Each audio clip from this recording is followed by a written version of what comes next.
Mas salve, gente boa! E aí, seja bem-vindo, muito bem-vindo ao canal. Nesse vídeo nós vamos falar a respeito do seguinte: o dízimo é da lei ou é da graça? Vem comigo até o final, não sai daí.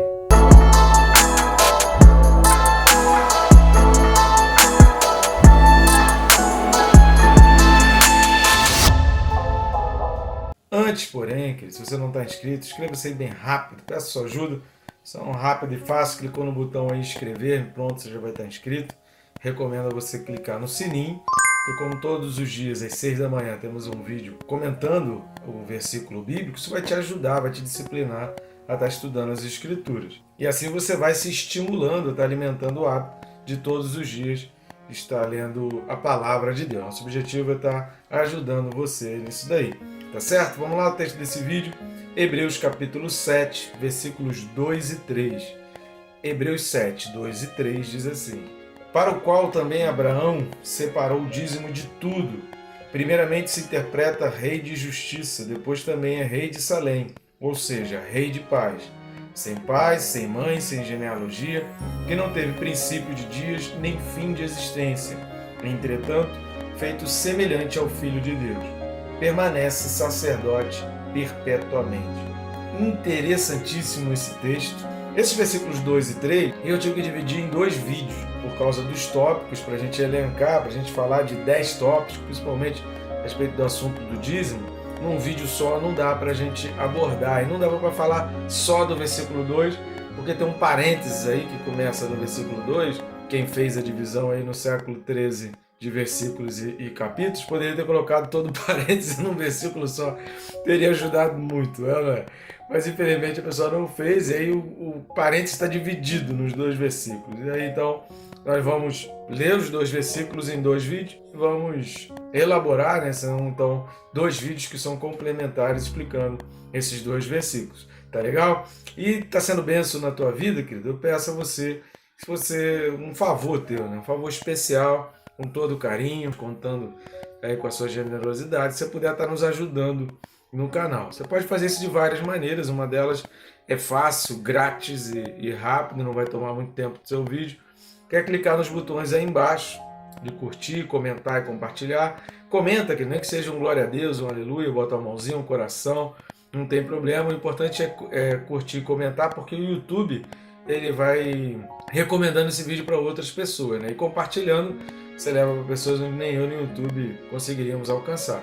E uma outra maneira também de você poder ser generoso com o nosso canal e também com o nosso ministério é clicando em um dos links que estão aqui embaixo e adquirindo um ou os dois livros que nós temos à disposição aí em formato digital e também em papel, capa dura, um material muito bonito aí que vale a pena você ter aí na sua prateleira. Tem um livro mais antigo, eles estão aparecendo aqui, que é o Quem se Importa com Deus, e o livro mais novo, que é o Perca Peso Tirando a Trave do Olho. Tenho certeza que são reflexões que vão abençoar bastante a tua vida e assim você está nos ajudando, nos auxiliando nesse canal. Quanto mais pessoas que estiverem tendo acesso a esse canal, quanto mais pessoas estiverem assistindo os nossos vídeos, isso representa mais pessoas em contato com a Palavra de Deus, porque o nosso objetivo aqui é comentar a respeito da Palavra. Eu creio no poder da Palavra, por isso eu quero levar para mais pessoas e eu conto contigo nessa missão aí. Vamos junto? Primeiro ponto para a gente destacar é exatamente essa questão, né? O texto ele vai ressaltar, e esse capítulo 7 de Hebreus, em todo o Novo Testamento, ele é o que mais fala a respeito de dízimo. Existem outros textos que a gente vai ler em versículos mais para frente. O texto de Jesus, que ficou parado olhando as pessoas lançando as suas ofertas no gasofilácio.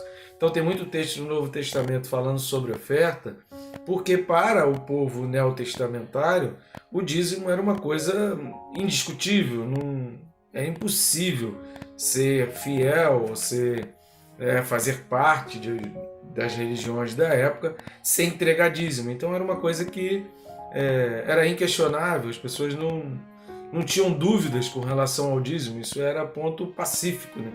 E no Novo Testamento também existe muita questão, você vai ver no livro de Atos, principalmente, os relatos de que eles não só entregavam o dízimo, mas eles tinham tudo em comum. Você vai ver em algumas vezes aí no livro de Atos essa expressão, eles tinham tudo em comum, que cada um tinha, eles iam integrando, então a visão que eles tinham de reino de Deus era uma visão muito maior do que a que nós almejamos ou nem sonhamos em ter. Então eles tinham uma visão muito mais ampla, por isso não tinha essa preocupação em disciplinar a respeito do dízimo. Porém, no capítulo 7 aqui de Hebreus, o autor ele vai falar a respeito de dízimo. A gente vai ver aí, né? Nesse versículo 2, no versículo 4, no versículo 5, no versículo 6, no versículo 8 e no versículo 9. Ou seja, em toda a Bíblia, só nesse versículo, ela fala mais de dízimo do que em todo o restante do Novo Testamento, né? A gente falando de Novo Testamento.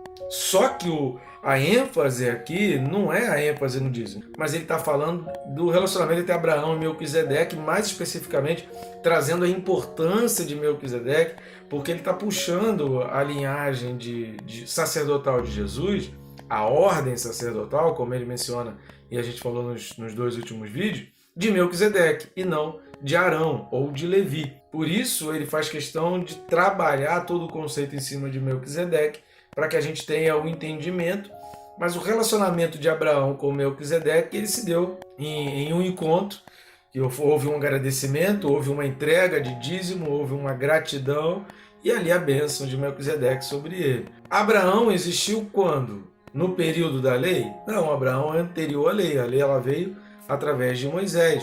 E isso só aconteceu séculos depois. Por isso, em primeiro lugar, antes da gente pensar o dízimo é da graça ou o dízimo é da lei, a primeira coisa que a gente precisa pensar é o seguinte: quando começou a graça?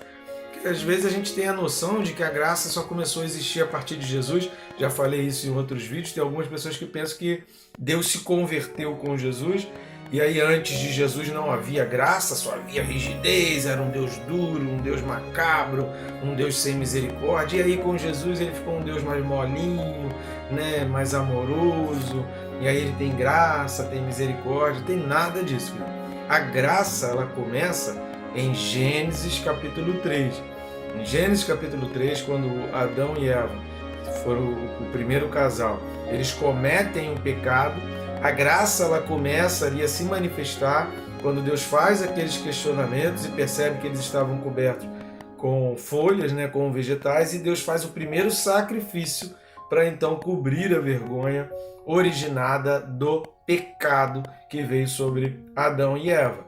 Então, como recebemos a graça? Se tem perdão, se tem remissão de pecados, se tem propiciação, tudo isso é o quê? É o favor de Deus.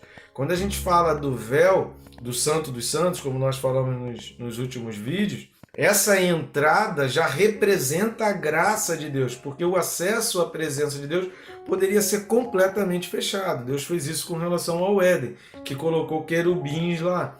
Quando ele cria o Santo dos Santos, que ele faz o bordado todo de querubins no véu, na entrada do Santo dos Santos, era para lembrar, olha, por causa do pecado e por causa do primeiro Adão, nós não conseguiríamos acessar a presença de Deus, mas há uma fenda, há uma abertura. Qual o nome dessa fenda? Qual é o nome que se dá a essa abertura que permite com que o sumo sacerdote, ou permitia com relação ao tabernáculo e ao templo do Antigo Testamento, atravessar aquele véu e entrar uma vez por ano ali no Santo dos Santos ou no lugar santíssimo? O nome disso é a graça, foi por causa da graça. Por isso a arca ela era coberta de ouro e Deus vinha e se manifestava ali sobre a arca, trazendo ali então a sua graça através do perdão de pecados. Então, onde há perdão de pecados, onde há propiciação, onde há remissão de pecados, há graça. Sem graça, querido, não tem perdão de pecados, não tem propiciação, não tem redenção, não tem remissão. Por quê? Porque a graça é esse favor de Deus na direção de um homem que não merece esse favor. Se Deus está fazendo um favor de trazer o perdão, ainda que por meio de um sacrifício de animais, ainda que por intermédio de um sumo sacerdote, ambos já apontavam para Cristo, né? Nós falamos aqui da tríplice função em termos de sacerdócio cumprida por Jesus, né? Como rei, que era a presença de Deus. Ele foi o sumo sacerdote que penetrou além do véu, e ele foi o próprio sacrifício que foi oferecido diante de Deus para a remissão de pecados do povo. Logo nós entendemos o quê? Se o dízimo ele veio com Abraão antes da lei e foi depois do Éden, obviamente. Ele faz parte da graça. Então o dízimo, ele faz parte da graça de Deus. Ele está inserido dentro do contexto da graça. Ele foi também inserido na lei como uma forma de ordenança. A gente vai ver os princípios em relação ao dízimo, mas ele pertence à graça, ele faz parte desse favor, ele faz parte dessa gratidão, ele faz parte desse reconhecimento. A primeira vez que aparece a ação de dar o dízimo na Bíblia é exatamente em Gênesis 14, no encontro de Abraão com Melquisedeque. E se você ler, por exemplo, os versículos de 1 a 19, você vai entender Gênesis 14, 20, quando fala que Abraão entregou o dízimo. Por quê? O que estava acontecendo ali? Qual foi o principal motivo que levou Abraão, sem que fosse pedido? Leia Gênesis capítulo 14, do 1 ao 20, e você vai observar que ninguém pediu a Abraão, ninguém exigiu de Abraão, ninguém obrigou de Abraão. A entrega do dízimo é uma coisa voluntária, e o principal motivo que impulsionou Abraão a entregar o dízimo foi a gratidão e a confiança plena em Deus. Ele reconhece que tudo que ele tem, tudo que ele recebeu e aquela vitória miraculosa, só Deus podia dar. Por isso ele entrega o dízimo. Todos os dias Deus faz milagre na nossa vida e todo mês a gente mata vários leões por dia até chegar ao final do mês. Eu não sei se você recebe salário quinzenal ou semanal, ou recebe diariamente, de repente você pinga na tua conta aí diariamente, não importa a periodicidade. O que importa é que entre um pingar e outro, vou botar entre aspas aí esse pingar, o que está acontecendo entre esse pingar e outro? Bênção de Deus, milagre de Deus, porque tudo vem dele. A Bíblia diz que ele é o dono do ouro e da prata. Se ele é o dono do ouro e da prata, e o ouro e a prata está chegando à tua mão, quem está entregando para você? Quem está te dando? É Deus. O dízimo, ele começa na Bíblia dentro desse contexto de gratidão e de confiança. Eu deposito toda a minha confiança através do dízimo que Deus tem poder, porque Ele fez um milagre na minha vida. Essa deveria ser a nossa atitude e a nossa oração toda vez que a gente entrega um dízimo, mas toda vez essa deveria ser a nossa oração. Senhor, eu reconheço o Teu poder em todo o tempo, em todas as situações, e eu reconheço que se eu recebi algo de onde se originou o meu dízimo, de onde eu retirei o meu dízimo para te dar ou para te pagar, porque aí entra, quando o autor dos Hebreus vai falar aqui mais para frente, em outros versículos ele vai falar de pagar o dízimo, entra uma questão como se eu tivesse realmente uma dívida muito grande com Deus, porque Ele vai me dando, Ele vai me abençoando, e eu preciso ter esse reconhecimento para entregar para Ele. Como eu já falei anteriormente, ele fala sobre dízimo aqui em 1, 2, 3, 4, 5, 6 versículos dentro desse capítulo 7. Ele fala a respeito de dízimo e nós vamos falar de dízimo 6 vezes. Estamos falando hoje e vamos falar mais 5 vezes. Aqui o dízimo ele é associado à justiça. Repare, porque o autor ele vai falar no versículo 2. Quando voltava da matança dos reis e o abençoou, para o qual... Também, final do versículo 1, E aí entra, para o qual também Abraão separou o dízimo de tudo. Aí ele abre então um parênteses e fala, primeiramente se interpreta rei de justiça. Por que rei de justiça? Porque ele está fazendo aqui um trocadilho, A carta aos Hebreus foi escrita em grego, mas em hebraico, o nome Melquisedeque, ele é a junção de Melech, que significa rei, e Tzedek, que significa justiça. Ou seja, o próprio nome Melquisedeque significa rei de justiça. Só que o livro de Gênesis vai dizer, e o Salmo 74 também, que ele era rei de Salém. Salém, como nós já falamos em vídeos anteriores, é Jerusalém, é a mesma localidade de Jerusalém. Ou seja, ele é o rei de justiça no seu nome e ele governava Jerusalém. Salém, que em hebraico é Shalom, terra de Shalom, que significa paz. Por isso ele vai colocar entre parênteses que ele é rei de justiça e rei de paz. Só que O que precisa chamar a nossa atenção nesse parênteses é que esse parênteses ele está sendo colocado para explicar a questão do dízimo de tudo. Ou seja, o ato de entregar o dízimo de tudo tem a ver com a justiça, tem a ver com a paz, porque foi entregue para Melquisedeque, que abençoou Abraão. A gente vai falar isso mais para frente, né? No próximo vídeo a gente vai entrar mais para frente nessa questão. Até o versículo 9 a gente vai falar muito a respeito disso, mas movido por uma gratidão. Então, quando a gente puxa desde Abraão, passando pela lei e entrando no Novo Testamento, a gente vai observar e a gente vai, eu peço aí que você fique comigo nos próximos vídeos também, a gente vai comentar mais a respeito disso, a gente vai perceber o seguinte: falando de dízimo, existem princípios e a prática do dízimo existem aspectos do caráter que são promovidos na pessoa que pratica o dízimo. Quais são os princípios elementares, básicos e fundamentais do dízimo? Você pode, estudando a palavra, descobrir aí outros princípios, mas basilarmente, essencialmente, a entrega do dízimo ela envolve gratidão, que aí faz parte da confiança, envolve a obediência, porque o dízimo ele foi inserido na lei e foi colocado como ordenança, é uma lei civil, e as leis civis não foram abolidas, as leis cerimoniais também não foram abolidas. Elas apenas se resumem em Cristo, elas apenas se concretizam em Cristo. Ao aceitar Cristo é como se eu estivesse cumprindo diariamente todas as leis cerimoniais, mas elas não deixaram de existir. A gente está falando das leis de Deus, das leis mosaicas, elas são divididas em leis civis, morais e cerimoniais. Todas as três permanecem até hoje, só que dessas três, as leis cerimoniais, elas se resumem em Cristo. Quando eu aceito Cristo, é como se eu estivesse completando todas as leis cerimoniais. Isso aqui, a gente precisa estar muito atento, porque tem gente que acha que todas as leis cerimoniais foram completamente abolidas e não existem mais. É mentira, não é verdade. Elas se resumem em Cristo. Ao aceitar Cristo, eu cumpro todas as leis e executo todas as leis cerimoniais. Agora, o dízimo, ele não faz parte das leis cerimoniais.